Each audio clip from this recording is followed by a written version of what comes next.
These questions are on purpose. Are you working in your chosen field? Are they content where they are?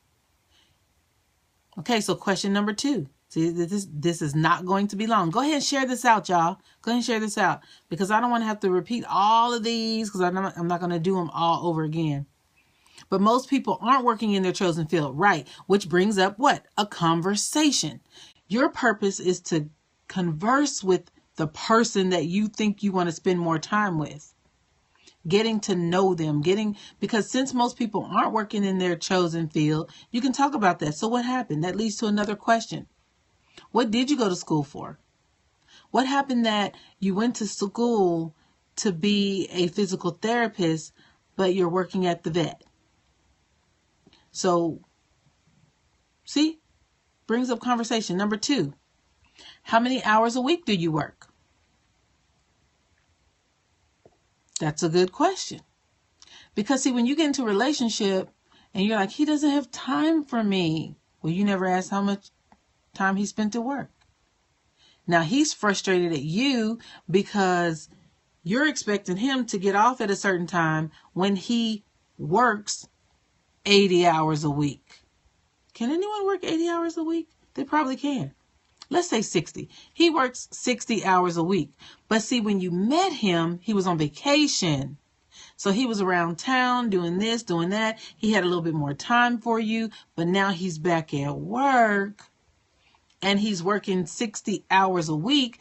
You already know, if you're a jealous type person, male or female, if you're an insecure type person, you can't deal with somebody who works 60 hours a week. That's just not enough time for you. So why would you try to force that relationship?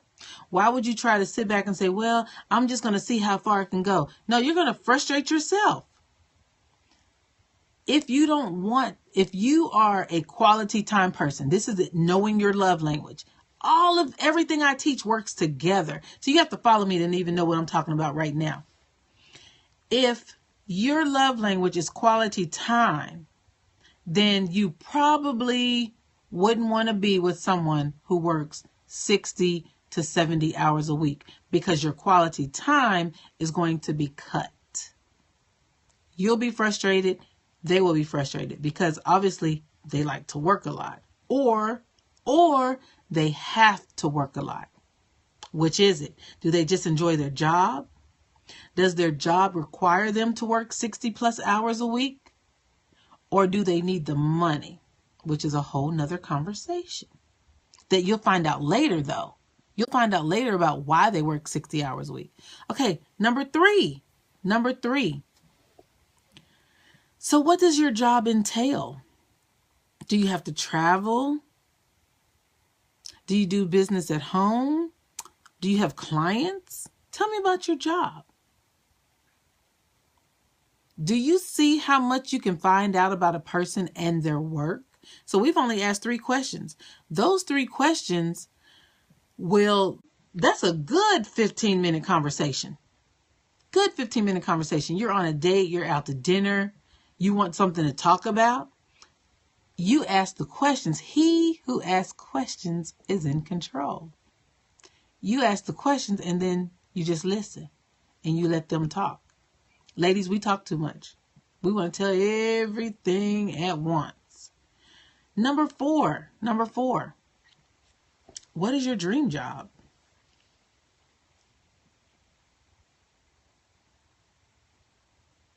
What is your dream job? So here you find out about a person's passion. So that question, you know how you say, if you could do anything you wanted to do, any job that you wanted to do, what would you do? A lot of times it does not line up with what we're already doing, because you went to school for this and now you're working in that capacity. But if you really could do it, what would your dream job be? Their dream job might be to be a stand-up comedian. But in their heart and in their mind, they know, I really can't do that because it wouldn't make enough money to put food on the table. But if that's your dream job, that's just something you want to know. You want to know that. Because sometimes people, they'll walk off a job and just go do their dream job. And they're married with children and tuitions. And all of a sudden they just can't take it anymore. So what is your dream job? You need to know this. If this is something that you could deal with. Well, my dream job is to, you know what I've always dreamt of? I've always dreamt of being an oversized, plus-size stripper. Really? Really, veterinarian lady? You've always dreamt of being a plus-size stripper? Males, if you can deal with that, you can make her dream come true, go for it. But some men wouldn't like that. Number 5. Said, nah, I'll get to the gym. Number 5. Have you ever been called a workaholic? When any of your family or friends consider you a workaholic, they might be like, yeah, they say I work too much. Okay. You know, you got something on your hands. Workaholics are for real. They exist for real. Like some of us who, like, when the clock strikes, we're out of there. Not them. Not them at all. They are working and working and working and working, and they bring work home. They bring work on the vacation. They bring work to the children's baptism. They bring work to the children's games. They bring work to the children's dance recitals. They're always working. So that's a question you would need to ask. Are you a workaholic? Are you considered a workaholic? Do your friends think you're a workaholic? Question number 6. Ready for 6? Question 6. You ready for 6? What do you plan to do when you stop working?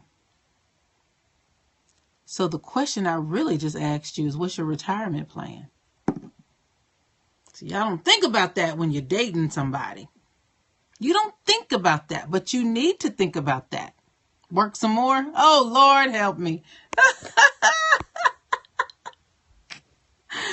No, we're not working some more when we finish working.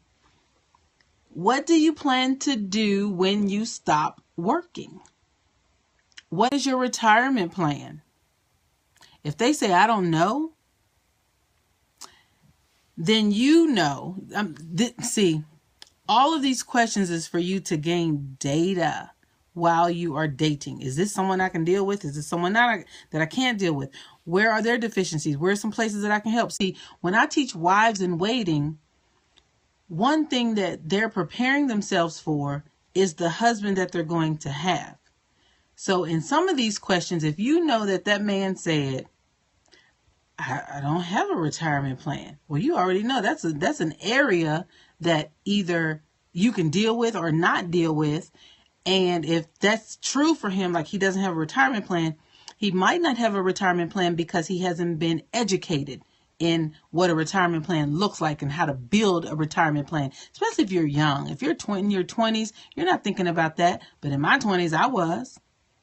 Right. A guy might be 24 and not really thinking about that. But even in your young age, I'm teaching you now. These are questions you should be asking. And also, these are questions you should be thinking about. Because you are going to have to stop working one day. You might be 85. I don't know. When do you plan on stop working? If that's a plan at all. Or are you building a sustainable business that will always have residual income? That you're working that. But I mean physically working, like most people work jobs, right? They're in someone's building. They're on someone's payroll. So when you didn't even have jobs when you met your wife. So when you plan to stop working, what is your retirement plan? That's number 6. Number 7. Put up a 7 if you're still with me. Number 7, because I'm almost finished. This is the first 10 questions. Number 7. Have you ever been fired?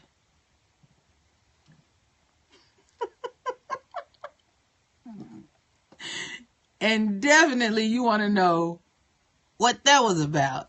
Have you ever been fired? Who hasn't? Me? I've never been fired. Oh, wait a minute. Wait a minute. Yes, I have. I wasn't fired. I was let go. Is there a difference in that? Fired and let go? Okay, see, here's what happened. See, what had happened was my grant ran out and there was no more money for the program. So they were like, we don't have any more money for the program. The 3 years is up. Gotta let you go. Is that being fired? So in that case, I've been let go. That's fired. Oh, well, dang, I've been fired. Okay, see, that's a good conversation. So were you fired? Were you let go? Did your grant run out? Was it performance based? You weren't performing, or did you tell the folks to kiss your tail and you walked off the job? What happened? Okay, so that opens up a conversation. No, let me tell you, I was the second director in this program.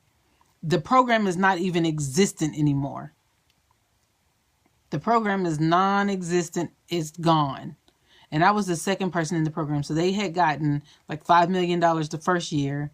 And then someone ran it for 3 years. And then I came along and I ran it for 2 years. And then the money was gone and the program was gone. And I ain't have a job with that particular company.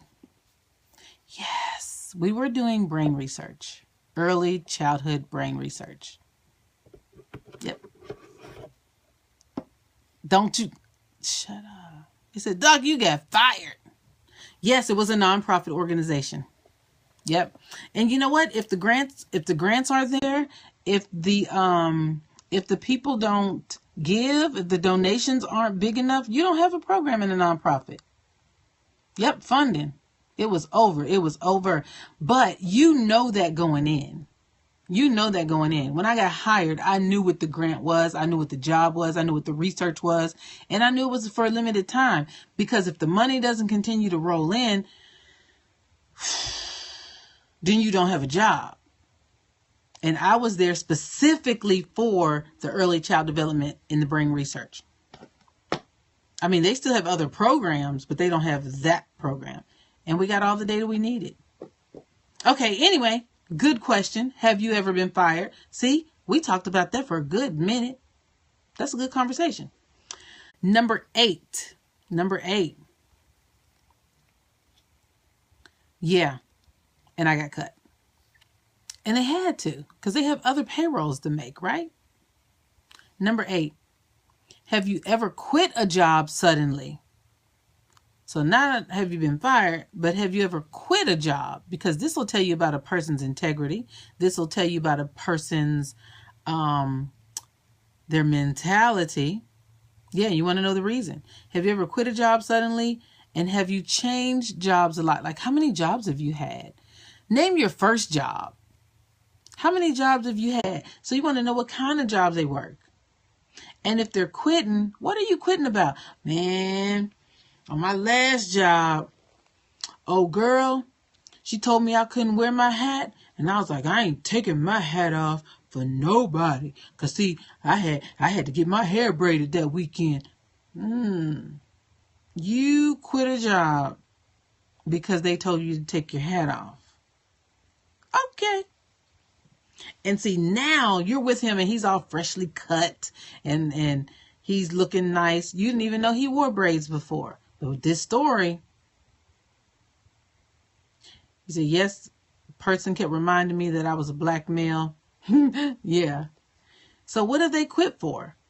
Well, every other Friday, they knew I wanted to go get my hair done. No, my hair did. They knew I wanted to go get my hair did. And they put me on the schedule every Friday. And I told them I'm only working every other Friday. So by that second month, I quit. You will hear some stories and why people suddenly quit their jobs. And you're like, wow. So immaturity,